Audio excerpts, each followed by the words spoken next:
ముందుగా అందరికీ ముక్కోటి ఏకాదశి శుభాకాంక్షలండి. ఈరోజు ముక్కోటి ఏకాదశి సందర్భంగా మన ధవళేశ్వర గ్రామంలోని బ్యారేజీ క్వార్టర్స్లో శ్రీ సీతారామాలయం గురించి పూర్తిగా మీకోసం వివరిద్దామనుకుంటున్నానండి. స్వామివారి కళ్యాణం జరిగే కళ్యాణ మండపం అండి ఇది.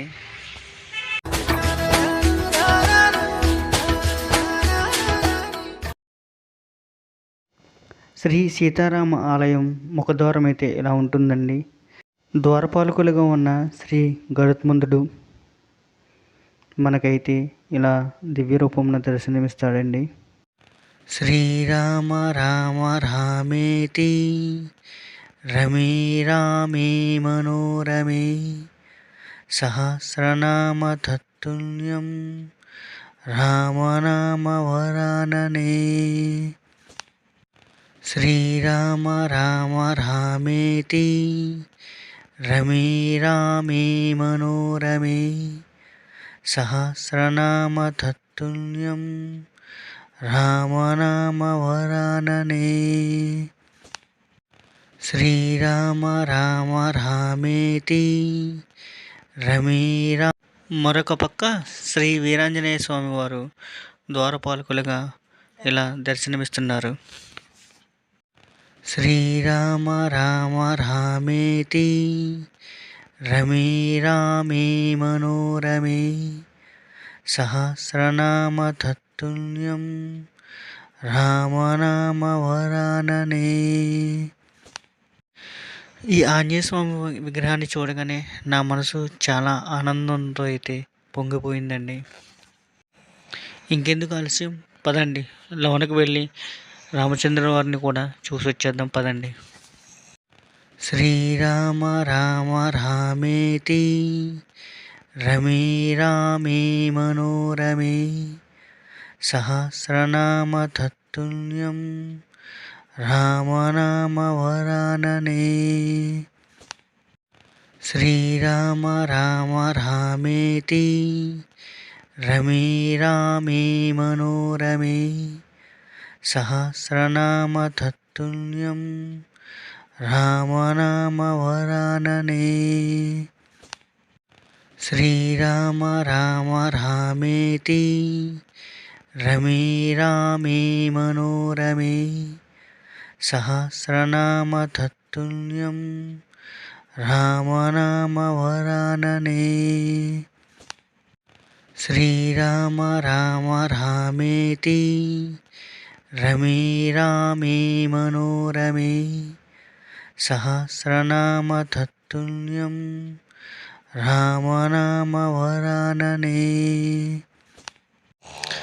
స్వామివారి ఈ ఆలయం అయితే కనుక మన బ్యారేజీ దగ్గరలో చాలా ప్రశాంతంగా అయితే ఉంటుందండి ఇక్కడ వాతావరణం అయితే.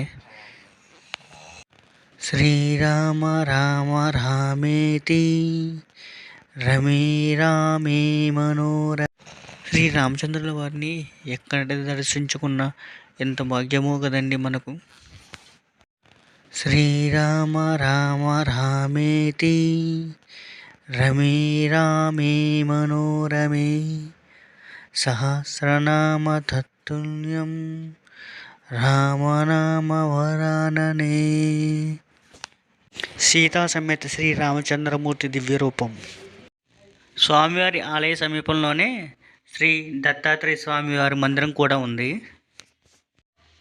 దత్తాత్రేయ స్వామివారి మందిరంలో కూడా శ్లోకం చెప్తాను, వినండి. దిగంబర దిగంబర శ్రీ పాదవల్లభ దిగంబర అవధూత చింతన శ్రీ గురుదేవదత్ అని స్వామివారిని నామం జపిస్తూ మనం ఏదైనా కోరిక కోరుకుంటే కనుక ఆయన తప్పకుండా నెరవేరుస్తాడు శ్రీ దత్తాత్రేయ స్వామివారు.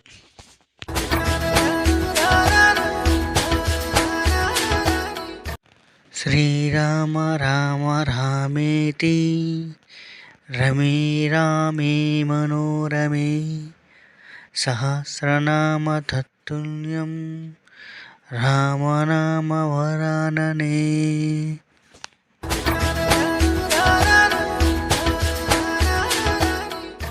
స్వామివారి సన్నిధిలో చిన్న ఆంజనేయ స్వామి మందిరం కూడా ఉందండి.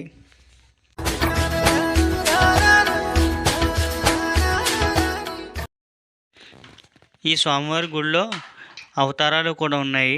అవన్నీ కూడా మీకు కూడా చూపిస్తాను, ఒకసారి చూడండి.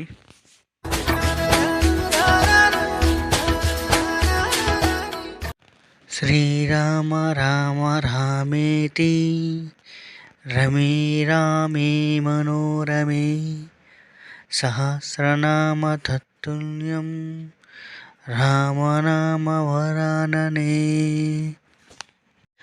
స్వామివారి మత్స్య అవతార రూపం అండి. ఇది స్వామివారి కూర్మ అవతారం రూపం అండి.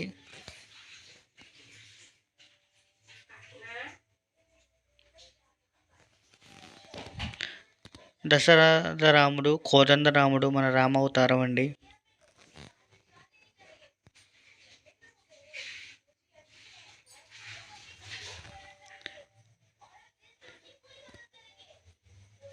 ఇక్కడ మనకు కనిపిస్తుంది శ్రీ లక్ష్మీ నరసింహ అవతారం అండి.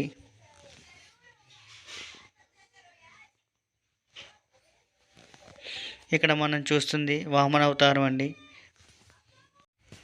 ఇక్కడ శ్రీ అభయాంజనేయ స్వామి స్వామివారి సన్నిధిలో తపస్సు చేస్తున్నట్టుగా ఉంటుందండి.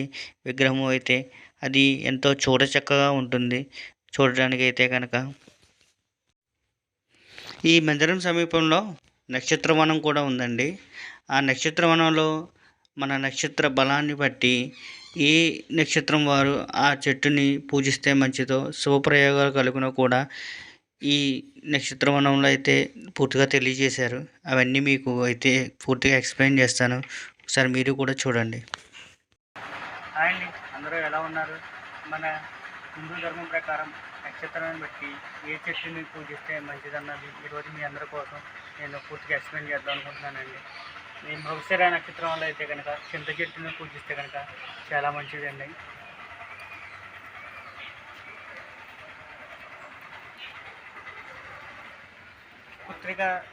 పుత్రిక నక్షత్రం వల్ల అయితే కనుక మేడి చెట్టు అండి. మేడి చెట్టు అందరికీ తెలిసిందే కదా. ఆ మేడి చెట్టుని కనుక పూజించినట్టయితే కనుక చాలా మంచిది.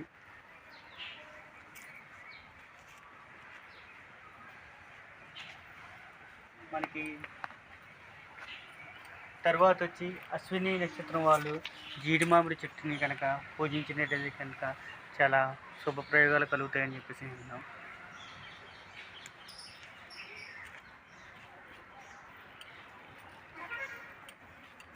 రేవతి నక్షత్రం వారు అయితే కనుక విప్ప చెట్టుని పూజించినట్టయితే వారికి మంచి జరుగుతుంది. విప్ప చెట్టు ఆకులు అయితే ఇలా ఉంటాయండి.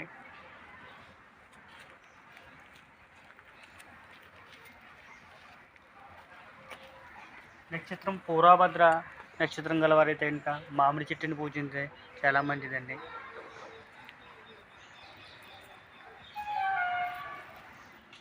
ధనిష్ట నక్షత్రం వారు జమ్మి చెట్టుని పూజిస్తే చాలా మంచిది.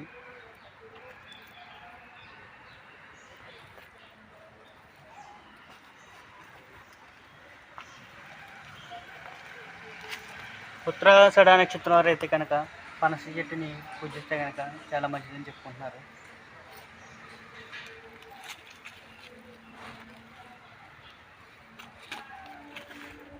మూలా నక్షత్రం వారు అయితే కనుక వేగి చెట్టు అండి. ఇది ఎక్కడ కూడా వినుండ్రు. ఒకసారి దీన్ని అయితే కనుక ఆకులు చూడండి ఎలా ఉంటాయి. వేగి చెట్టుని పూజించుకోవడం మంచిది.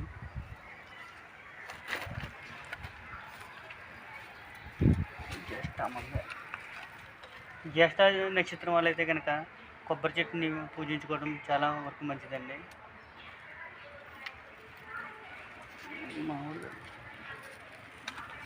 విశాఖ నక్షత్రం వారు అయితే కనుక వెలగ చెట్టు అండి. సరే, చెట్టుని అయితే కనుక మీరు క్లియర్గా చూడండి ఇలా ఉంటుంది.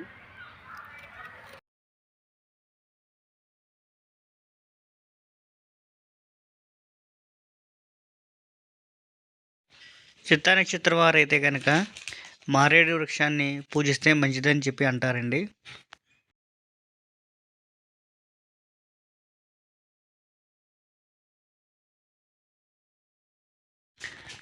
ఉత్తర నక్షత్రం వారైతే కనుక జువ్వు చెట్టుని పూజించడం మంచిది అని చెప్పి అంటారండి.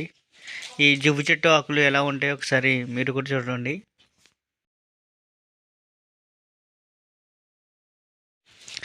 రోహిణి నక్షత్రం వారైతే కనుక నేరేడు చెట్టుని పూజించడం మంచిది అని చెప్పి అంటారండి. తర్వాత మనం తెలుసుకోబోయేది భరణి నక్షత్రం అండి.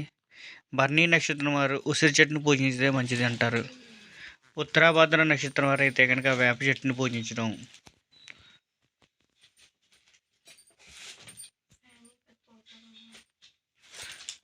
బిష నక్షత్రం వారైతే కదంబ వృక్షం అనండి పూజించడం మంచిది అంటారు. కదంబ వృక్షం ఆకులు అయితే మీరు చూడండి. నెక్స్ట్ వచ్చి శ్రవణం నక్షత్రం వారైతే కనుక తెల్ల జిల్లేడు చెట్టుని పూజించడం మంచిదని చెప్పి అంటారు. పూర్వాషాఢ నక్షత్రం వారైతే కనుక అశోక వృక్షాన్ని పూజించడం మంచిదని చెప్పి అంటారు. అనురాధ నక్షత్రం వారైతే పొగటి చెట్టుని పూజించడం మంచిది అని చెప్పి అంటారండి.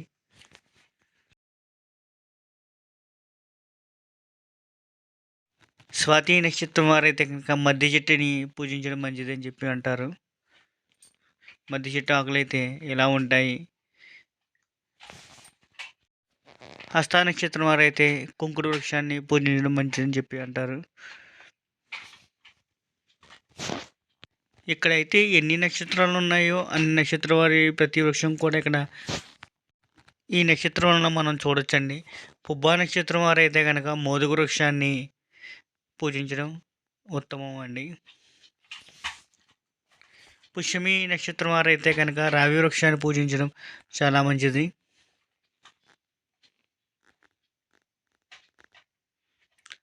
ఆరుద్ర నక్షత్రం వారైతే కనుక గుమ్మడి కానీ టేకు చెట్టును కానీ పూజించడం అయితే చాలా ఉత్తమం అని చెప్పి చెబుతున్నారు. ప్రేక్షకులందరూ కూడా నేను కృతజ్ఞతలు జరుపుకుంటున్నాను. నా ఈ వీడియో నచ్చినట్టయితే కనుక లైక్ చేయండి, షేర్ చేయండి, సబ్స్క్రైబ్ చేయండి మాత్రం మర్చిపోకండి. ఈ రామాలయం పక్కనే శ్రీ సుబ్రహ్మణ్యేశ్వర స్వామి ఆలయం మరియు నాగబంధాలు అన్నీ కూడా పెట్టున్నాయండి. అవన్నీ మీకు నెక్స్ట్ వీడియోలో అయితే నేను క్లియర్ ఎక్స్ప్లెనేషన్ ఇస్తాను.